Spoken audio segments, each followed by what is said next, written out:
The Buick LeSabre Palm Beach edition came out in 1979. After 1976, GM started shrinking the size of their massive full-size cars. The Palm Beach LeSabre Coupes look like something made just for big rim donk culture. You know, gold grille, two-tone yellow beige paint, and yellow beige paint all through the interior, and the fine details are everywhere. It's missing the 6s and subs, but it's a good foundation. Some Concentratis or Bucci could really set this old car off. Good luck finding one, only about 4,000 were made. A guy was selling one up here in New England, but it had a lot of rot.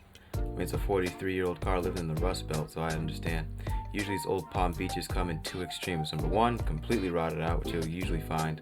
Or two, something looks like it's ready for Barrett Jackson. This video hardly scratched the surface of these LeSabre Coupes, but we'll talk more about them later.